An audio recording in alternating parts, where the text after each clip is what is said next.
Et salut à tous et à toutes, ici Alex Shaft et aujourd'hui on se retrouve pour un nouveau tuto, le tuto numéro 2 sur RPG Maker, sur notre projet Gesto Resto. Petite bémol avant de commencer, c'est juste pour vous dire que je pense sortir des tutos le samedi et le mercredi. Je ne suis pas sûr d'en sortir tout le temps, enfin tous ces jours-là. La seule chose qu'il faut que vous sachiez, c'est que si je prévois de sortir un épisode, ça sera forcément ces 2 jours-là. Voilà, c'est-à-dire soit je vais le sortir le samedi, soit je vais le sortir le mercredi, mais pas un autre jour de la semaine. Voilà, comme ça au moins vous savez quels sont les jours où je sors des tutos. Ceci dit, sinon faut pas vous inquiéter si jamais je ne sors pas de tuto le mercredi ou un samedi, si je sors pas de tuto, c'est tout simplement soit parce que j'ai pas le temps à cause des études hein, évidemment, soit c'est parce que je suis en train de réfléchir sur le tuto que je vais faire et que je prends beaucoup plus de temps à découvrir, enfin comment dire. Parce que moi, avant de vous faire le tuto, de mon côté, je prépare. Et pour créer c'est-à-dire que je crée le jeu petit à petit au fur et à mesure des tutos. Donc si je suis bloqué sur un truc, forcément ça va me prendre plus de temps pour débloquer le problème. Donc voilà. Tout de suite on passe à la partie tuto. Let's go. Bien, alors, avant de commencer, je tiens à préciser quelque chose. Donc il y a quelqu'un dans les commentaires, et je le remercie, il se reconnecte, il se reconnaîtra. Je vais donc sélectionner l'outil ombre et je vais supprimer cette ombre ici parce que on m'a dit que le soleil elle est dans cette direction-ci, elle est vers la droite. Donc ça va faire un peu bizarre si on met de l'ombre ici. Donc je te remercie. Donc on va passer maintenant aux événements. C'est parti. Alors, au niveau des événements, comment ça marche? Donc déjà, on double-clique sur une case, par exemple, hein, un événement, on peut le placer sur n'importe quelle case. Vous allez voir que des fois, quand même, il faut le placer à des endroits précis. Hein. Ça se place pas non plus n'importe où, ça dépend pour quel type d'événement vous voulez créer. Donc je vais simplement vous présenter l'interface pour l'instant. Donc comment ça marche? Ici vous avez plusieurs onglets, donc vous pouvez créer plusieurs nouvelles pages. Donc je vous expliquerai plus tard. Vous allez voir que c'est très pratique. Comment ça marche? Ici vous avez l'endroit justement où on va entrer les commandes. En faisant double-clic ici, vous pouvez ajouter des commandes. Vous voyez, c'est assez simple parce que c'est même pas du code, c'est des boutons tout simplement qui vont faire les événements. Vous allez voir que c'est assez complexe quand même, hein. Il faut quand même avoir un peu de connaissances. Et ici, donc on a la possibilité même de mettre du code quand même, du script. Le langage c'est Ruby pour ceux que ça intéresse. Moi je ne connais pas tout à fait, j'ai pas été totalement vérifié, donc on verra ça plus tard. Donc c'est parti. Alors ici vous avez un panel de conditions qui est assez simple en soi. C'est tout simplement que si cette chose est effectuée, eh bien ça va exécuter la liste de commandes. Si ça c'est exécuté, hop, etc.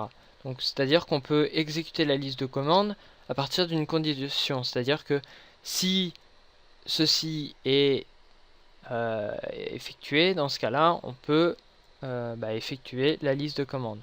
Exemple, ici on a un interrupteur. Donc un interrupteur, pour ceux qui ne savent pas, ça sert à faire on-off. Donc si tout simplement l'interrupteur, donc ici on pourra mettre un nom, hein, on peut en mettre jusqu'à 100 des interrupteurs, donc imaginons, je sais pas moi, l'interrupteur feu, je dis ça, vous allez comprendre tout à l'heure. Si l'interrupteur feu est activé, dans ce cas-là, hop, on met tout ça en route. En revanche, s'il ne l'est pas, hop, ça va pas démarrer. Donc là, l'avantage d'avoir 2 interrupteurs ici, c'est que si jamais un interrupteur est activé, dans ce cas-là, ça va pas mettre en route la liste, enfin ça va pas exécuter la liste de commandes puisque il en faut 2. Donc voilà. Ici, c'est des variables, donc c'est à peu près la même chose que les interrupteurs, sauf que ça fonctionne pas avec on-off, ça fonctionne avec des nombres et des chiffres. Donc c'est-à-dire que par exemple, si la variable perso-type justement qui est là est égale à 1, dans ce cas-là, ça va exécuter la liste de commandes. Donc tout ça, ne vous inquiétez pas, on va voir hein, au niveau des interrupteurs et des variables. Voilà, donc là c'est pareil pour la suite, hein, objet, si jamais le héros a sur lui une potion, eh bien dans ce cas-là, ça va exécuter la liste de commandes, etc. Ici, donc c'est l'apparence de notre événement, donc ça peut servir pour des PNJ par exemple, on peut mettre une apparence à un PNJ, etc. Sinon, on peut laisser par défaut, donc c'est-à-dire que c'est rien, ça peut servir pour les événements cachés qui ne se voient pas dans le jeu. Des événements qui sont à l'arrière-plan, qui servent à définir des variables, etc. Voilà, donc on verra tout ça ensemble, ne vous inquiétez pas. Au niveau des déplacements, ici donc c'est tout simplement le type, donc si votre personnage, enfin votre personnage, je dis personnage, mais si votre événement ne bouge pas, s'il bouge aléatoirement, s'il suit le héros, ou bien si on lui fait une marche personnalisée, dans ce cas-là, ici il y a un bouton de trajectoire qui apparaît, mais que on ne peut pas sélectionner. Je pense que c'est parce que j'ai pas mis d'apparence. Sinon, en appuyant sur le bouton trajectoire, vous allez avoir tout un panel avec avancer d'un pas vers la gauche, etc. Ah non, c'est parce que j'ai pas sélectionné personnalisé, pardon. Donc voilà, vous avez tout ce panel de commandes qui vous permet d'effectuer un déplacement. Voilà. Ici, c'est tout simplement la vitesse de déplacement, hein, pareil. Donc, si le PNJ, par exemple, va marcher normalement, s'il va être rapide, très rapide, modéré, lent, très lent, etc. La fréquence, je sais pas du tout ce que c'est. Fréquence de déplacement autonome. Plus la valeur est haute, plus l'événement se déplacera fréquemment. Aucune idée. Franchement, là, je peux pas vous dire. En tout cas pour l'instant ça m'a pas servi, donc au moment où ça me servira et où je vous expliquerai, je vous expliquerai tout simplement précisément à quoi ça sert, parce que pour l'instant j'en ai aucune idée. Au niveau des options, marche animée, ça c'est tout simplement si on a envie qu'il y ait une animation pendant que l'événement se déplace. Donc ça peut être pratique pour un personnage, hein, parce qu'un personnage qui se déplace sans avoir l'animation des jambes, hein, ça va paraître un peu bizarre. Là, à l'inverse, ça va paraître bizarre. Donc, animé à l'arrêt, ça va paraître bizarre justement si notre personnage, si on coche ça, en fait, notre personnage, il va se déplacer sans. Non, pardon, je dis n'importe quoi. Là, il va tout simplement à l'arrêt, il va faire le mouvement de déplacement. En fait, il va bouger ses jambes, quoi. Ça va être animé. Donc, ça peut être pratique en revanche euh, pour créer un truc qui est sur place, par exemple une bougie. Hein, une bougie, la flamme bouge, mais la bougie en soi ne se déplace pas, c'est-à-dire elle reste sur place. Voilà, donc ça peut être pratique pour ça. Ça c'est direction fixe, donc c'est-à-dire par exemple si notre personnage regarde seulement dans une direction, donc ça veut dire qu'il se déplace, mais tout en restant en regardant vers le bas par exemple. Ici, traverser tout. Là c'est tout simplement notre personnage ou notre événement plutôt va traverser le décor. Donc peu importe si ça c'est un toit et que normalement on peut pas le traverser, lui il pourra. Voilà, tout simplement. Ou pareil, inversement pour toutes les autres pour tous les autres décors, les arbres, etc. Voilà, donc je me dépêche un peu parce que ça fait déjà 9 minutes et j'ai d'autres choses à vous montrer. Sachant que tout ça, je vais vous l'expliquer petit à petit, bien sûr. Hein. Donc ne vous inquiétez pas si vous n'avez pas compris. Je pourrais le réexpliquer dans d'autres tutoriels. Ici, priorité d'affichage, c'est-à-dire que si notre événement va être au-dessous, donc c'est-à-dire qu'en gros, s'il va être derrière notre personnage, quand notre personnage va passer devant, l'événement va être placé derrière. S'il va être placé au-dessus, donc devant, ou s'il va être au même niveau, dans ce cas-là, si notre personnage fait une collision avec un PNJ par exemple, imaginons notre événement c'est un PNJ, bien tout simplement notre personnage ne pourra pas traverser cet événement. Voilà. Et ici, bah, là c'est le déclenchement, donc c'est presque le plus intéressant et le plus important. C'est en fait comment va s'enclencher nos commandes. Pour touche d'action c'est quoi? Bah, c'est tout simplement si notre héros se place sur la case où il y a l'événement et qu'il appuie sur entrée, donc quand je dis le héros c'est l'utilisateur, si l'utilisateur se place sur la case et qu'il appuie sur entrée, et bien dans ce cas là il va exécuter la liste de commandes. Si pour contact avec le héros, là c'est la même chose, sauf que le héros n'aura pas besoin d'appuyer sur entrée, tout simplement en se posant sur la case où il y a l'événement toujours, et bien ça va le déclencher. Contact avec l'événement, là c'est la même chose qu'au-dessus, sauf que là ça peut fonctionner avec des PNJ ou ce genre de choses, c'est pas que le héros. Voilà. Ça peut fonctionner avec un PNJ, avec un événement que vous déplacez aussi, hein. C'est pas forcément un PNJ. Automatique, alors ça c'est assez pratique. Jeu de mots. Qu'est-ce que ça veut dire? Bah, ça veut dire tout simplement que notre liste de commandes va s'exécuter au démarrage du jeu. L'inconvénient quand même de ça, c'est que notre personnage, pendant que ça va s'exécuter, notre personnage ne pourra pas bouger. Voilà, donc c'est pas très pratique, sachant qu'en plus, il me semble, d'après les tests que j'ai fait récemment, notre liste de commandes s'effectue en boucle quand on met ça sur automatique, donc c'est à dire que ça va aller jusqu'au bout des événements qu'on aura placés et ça va revenir au début puis tout redémarrer et ça va faire ça en boucle. Donc ça veut dire qu'en gros pendant tout le jeu vous pourrez pas bouger votre personnage. En revanche, processus parallèle, là c'est la même chose qu'automatique mais votre personnage pourra bouger, c'est à dire que l'événement va se faire en arrière-plan. Mais vous inquiétez pas, on va voir tout ça maintenant. J'annule ça. Et c'est parti. Donc on va placer un premier événement qui est assez simple, c'est la porte. L'avantage de la porte, des coffres, de l'auberge, etc.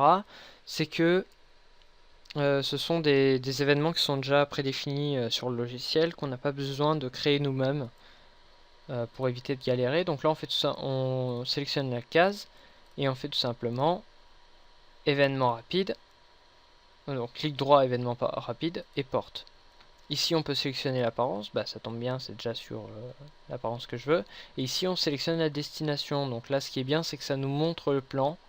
Donc c'est plus simple pour sélectionner. Donc dans intérieur, et je vais sélectionner cette case là, pas celle-ci parce que celle-ci va nous servir pour pouvoir revenir sur la map extérieure. Donc je vais sélectionner celui-ci, ok, ok. Donc là, je vais pas faire jouer tout de suite parce que en fait, tout simplement, notre personnage va pouvoir rentrer, ça va bien marcher, notre personnage va arriver ici, mais il ne pourra pas ressortir. Donc comment faire? On va tout simplement ici. Là, par contre, ce qui est dommage, c'est que c'est pas prédéfini par le logiciel, mais c'est assez simple à faire, assez rapide. Tout simplement, ici, déclenchement quand il y a un contact avec le héros. Donc si notre personnage marche sur cette case, ça va effectuer la liste de commandes qui est ici et on va créer une commande qui va être dans l'onglet de téléportation. Donc ici on va sélectionner l'endroit où ça nous téléporte, ici. Ok, ok, ok, ok. Voilà. Donc on va tester ça tout de suite. Alors ça risque d'être un peu fort. Ah oui, j'ai oublié de placer l'équipe. Donc l'équipe, c'est pour ceux qui ne comprennent pas, c'est le joueur tout simplement. Donc clic droit, emplacement de départ, équipe. Là ça devrait marcher. Hop. Donc là tout simplement voilà, notre personnage peut se déplacer sur la map et vous voyez comme je vous l'avais dit, notre personnage quand il se déplace, la caméra se déplace avec lui et du coup ça nous permet d'aller sur toute la map. Voilà. Hop. Voilà, donc là on rentre, c'est nickel. On arrive tranquillement et hop, on peut repartir. Voilà, c'est magique. Maintenant, on va s'occuper d'un autre événement. Un événement un peu fun, donc à l'intérieur, j'aimerais faire en sorte que notre personnage, quand il est à côté de la cheminée, qu'il puisse l'allumer et l'éteindre. Comment on va faire ça? C'est simple. Ici, d'abord, on va placer une apparence en flamme. On va mettre celle-ci. Celle-ci ou celle-ci? Ouais, celle-ci. Elle est mieux. Voilà. Et on va mettre, donc pas marche animée, mais animée à l'arrêt. En processus parallèle. Parce qu'il faut quand même que notre personnage puisse bouger dans l'environnement. Ce sera beaucoup mieux, même niveau que le héros. Comme ça, notre héros ne pourra pas marcher dessus. Même si déjà, grâce à la cheminée, il peut pas se placer là. Mais voilà. Appliquer OK. Et donc là, comment ça marche? Très simple. Ici, donc double-clic. On va faire en sorte que si notre personnage, donc en gros, on ajoute un événement dans l'onglet 1, je crois, dans conditions. Donc en gros, dans l'onglet 3, je crois, voilà, l'événement héros, si notre héros regarde vers le haut, donc vers la cheminée en fait, eh bien, qu'est-ce qui était autre chose si la condition n'est pas respectée, on peut le laisser, je vais le laisser comme ça, vous allez voir à quoi ça sert. Hop, voilà. Donc en fait, là, ça va faire, en gros, si le héros regarde vers le haut, dans ce cas-là, ça va exécuter les commandes qu'on va mettre ici. Sinon, ça va exécuter ça. Voilà, tout simplement. Donc si j'avais pas coché le truc qu'il y avait tout à l'heure, ça m'aurait pas mis le sinon et ça en fait, ça m'aurait juste mis ces deux trucs là, plus fin de condition. Donc on va se mettre ici, donc si le héros regarde vers le haut, dans ce cas là, qu'est-ce que ça va faire? Ça va modifier un interrupteur qu'on va créer maintenant, un interrupteur qu'on va appeler feu. D'où l'exemple que j'ai pris tout à l'heure. Appliquer, OK. Donc, s'il regarde vers le haut, et que d'ailleurs on a mis touche action, donc ça c'est important, s'il regarde vers le haut et qu'il appuie sur entrée, ça va activer notre interrupteur. Et le fait que ça active notre interrupteur, oui, qu'est-ce que j'ai fait?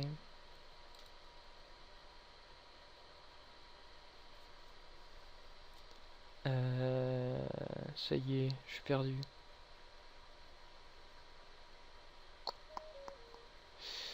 Je suis perdu. Écoutez, je reviens, petite ellipse. Je reviens tout de suite. Oui, donc, me revoilà. Alors, très simple. Donc là, s'il regarde vers le haut, ça va activer l'interrupteur feu. D'accord? Donc, ça veut dire que, appliquer OK. Ici, pour l'apparence, on va mettre, si l'interrupteur feu est activé, bien dans ce cas-là, ça va nous mettre l'apparence. Justement.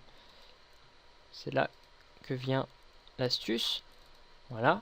Et pour rééteindre le feu, et bien ici, si jamais l'interrupteur feu est activé dans ce cas-là, et que notre personnage est toujours donc sur la même case, hein, bien sûr, hein, cette page-là, c'est toujours la même case, toujours le même événement. Si l'événement feu est activé et que notre...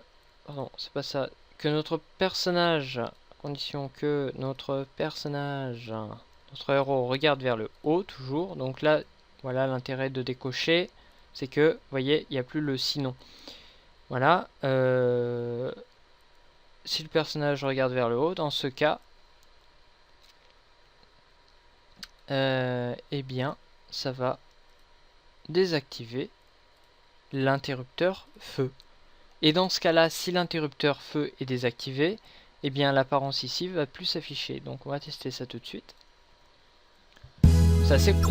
Oups, excusez-moi. C'est assez complexe à comprendre, hein, mais vous allez voir que à partir du moment où vous avez compris, c'est assez sympa à faire.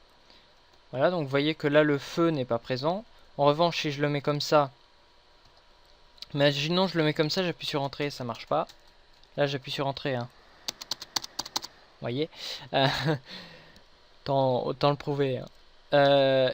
Par contre si je le mets vers le haut, hop, voilà, ça va allumer le feu. Donc vous voyez que le feu est allumé et reste allumé d'ailleurs, hein. Par contre si je reviens, donc toujours si je me mets sur le côté que j'appuie sur entrée, ça fait rien. Par contre si je me mets vers le haut et que j'appuie sur entrée, hop, ça l'éteint. Tout simplement. Donc ça veut dire qu'on peut s'amuser à l'allumer et l'éteindre. Donc c'est assez fun. C'est magnifique. On va le laisser allumer, tiens. Voilà. Ça fait à manger quand même. Donc là, ça veut dire que vous pouvez faire ça pour n'importe quoi, hein. Ça fonctionne toujours pareil. Imaginons pour faire des rideaux ici. Pourquoi pas? C'est possible, on peut tout faire. Voilà. J'aimerais bien aussi ici mettre genre de lustre. Non, ouais, un lustre, des bougies comme vous voulez. On va mettre des bougies. Soyons fous. Donc là, cette fois-ci, c'est juste un élément de décor. Donc pour les animations, c'est comme ça qu'il faut faire, hein. Bon, on va mettre ça, tiens. Hop. Ah, je l'ai oublié. Animé à l'arrêt. Voilà. Donc là, c'est un petit peu déplacé, mais regardez. Si j'allume le jeu.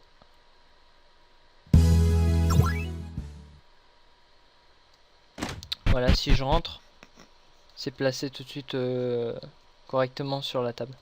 Donc là je peux rien faire puisque je j'ai rien mis comme événement, mais au moins ça reste allumé comme ça et c'est animé. Donc pour une animation, faut passer par un événement. Vous pouvez pas faire ça simplement avec l'option map, c'est-à-dire l'option qui est là-haut là.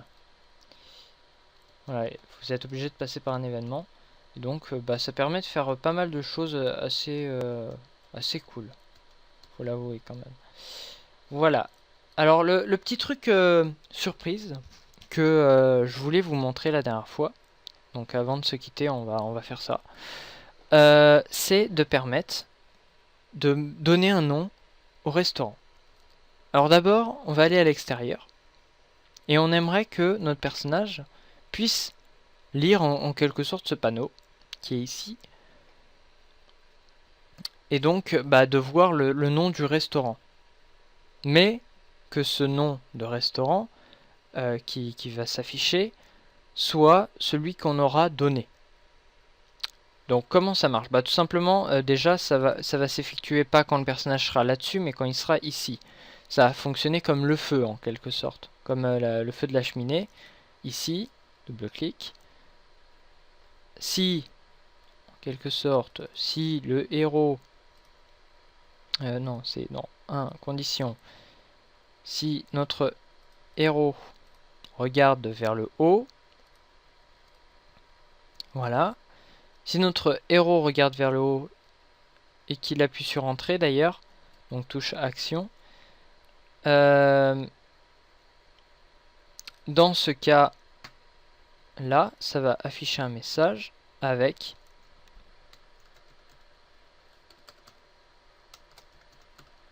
restaurant quelque chose. Donc là vous allez voir, si je place mon curseur ça va m'indiquer. Vous voyez qu'il y a plusieurs genres de comment dire, de contrôle de commandes à effectuer dans le texte, ce qui peut être assez sympa. Par exemple, donc là on va utiliser remplacer par le nom du personnage. Donc c'est-à-dire slash grand N et entre crochets on va mettre l'idée du personnage. Donc on va appuyer sur entrée, appliquer OK, on revient tout de suite. J'aurais dû faire ça avant. Donc dans base de données, dans héros, et vu qu'on n'en a qu'un pour l'instant, on va supprimer tous les autres. Voilà, tout ça, ça sert à rien. On les créera nous-mêmes. D'ailleurs, le héros, la prochaine fois, je pense que c'est ce qu'on va faire. On va créer le héros. Enfin, on va le personnaliser, comme ça peut être sympa.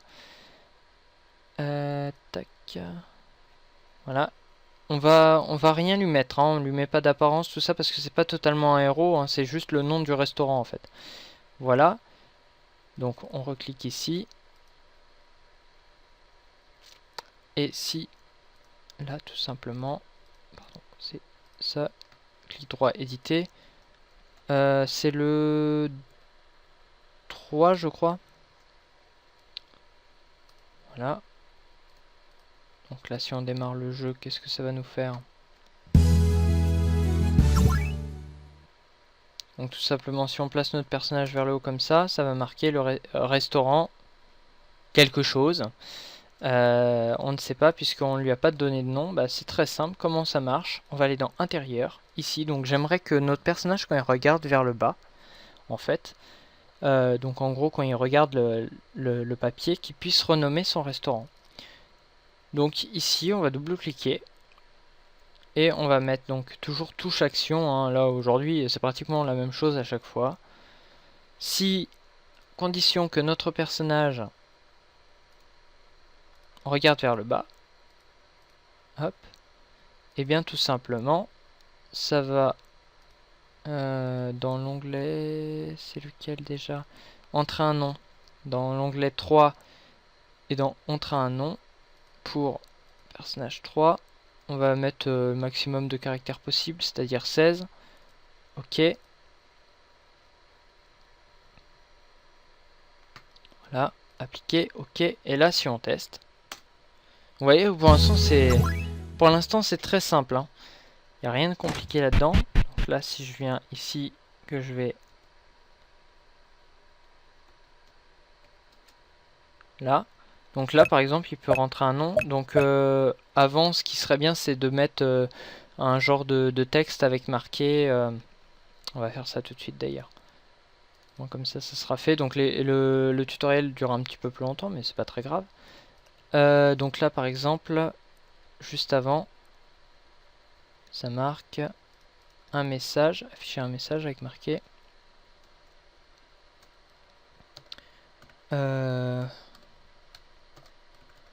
Voulez-vous renommer votre restaurant? Voulez-vous renommer votre restaurant? On met ça fenêtre normale en bas. Donc là on peut même faire un aperçu, hein. Fermer, ok. Voilà. Alors là, donc afficher un message, voulez-vous un? Donc en cliquant ici tout simplement. Alors je vais pas expliquer, mais quand vous cliquez ici sur celui-ci, ça permet pas de le modifier, hein. Ça permet d'en créer un nouveau. Pour le modifier, il faut faire clic droit, éditer. Si vous double-cliquez ici, ça va créer un nouvel événement qui va se placer juste au-dessus en fait.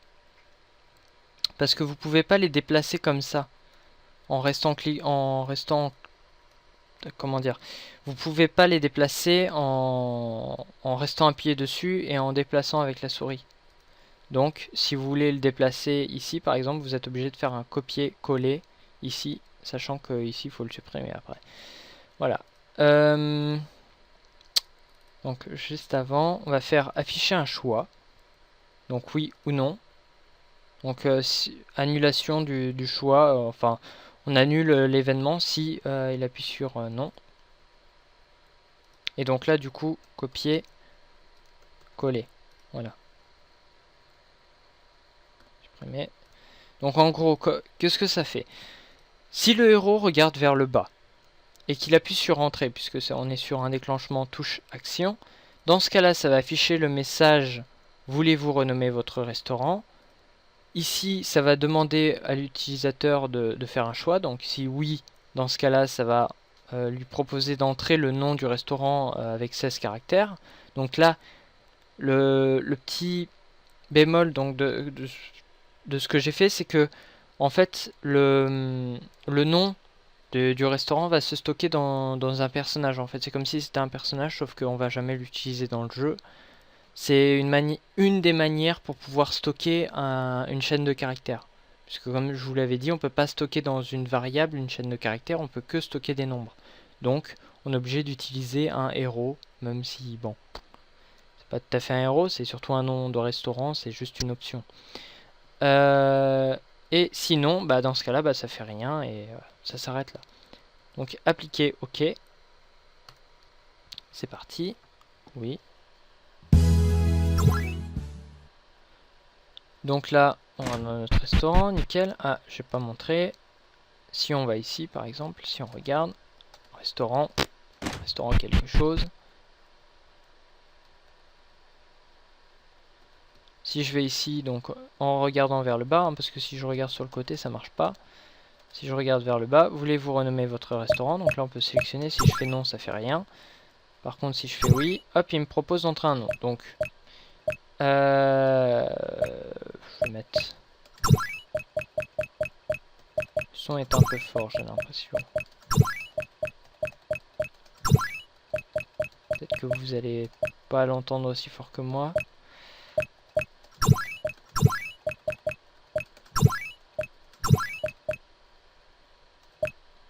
Où est le T? Il est là. Hop. Avec Shaft. Ok. Voilà. C'est terminé. Et là, si je retourne dehors. Hop. C'est magique. Restaurant. Alex Shaft. Voilà, tout simplement. C'est aussi con que ça. Et je peux retaper plusieurs fois. Donc là, l'avantage, c'est que je peux retourner à l'intérieur du restaurant. Revenir ici. Et puis renommer encore une fois. Voilà. Voilà, j'espère que ce deuxième tutoriel vous aura plu. Donc la prochaine fois, on va essayer de créer notre apparence de personnage nous-mêmes. Parce que faut avouer que pour un petit patron de restaurant, c'est pas terrible. Enfin, ça fait un petit peu trop fantasy. Donc on fera ça la prochaine fois pour histoire de... Je vais essayer de pas trop faire de tuto d'événements d'un coup comme ça. On va faire un coup événement, un coup décoration, petit truc sympa. Voilà. Ceci dit, bah, j'espère que cet épisode vous aura plu. N'hésitez pas à laisser des commentaires, comme certains ont fait. Ne vous inquiétez pas. N'hésitez pas, si vous avez des conseils à me donner, n'hésitez pas non plus. Pour améliorer le jeu, ça peut être sympa. Et puis voilà, n'hésitez pas à vous abonner si la série vous plaît et que vous voulez regarder tous les tutoriels. Ça peut être pratique. À laisser un j'aime, etc. Sinon, je vous dis à la prochaine. Passez une bonne journée, portez-vous bien et bye bye tout le monde. Allez, bye.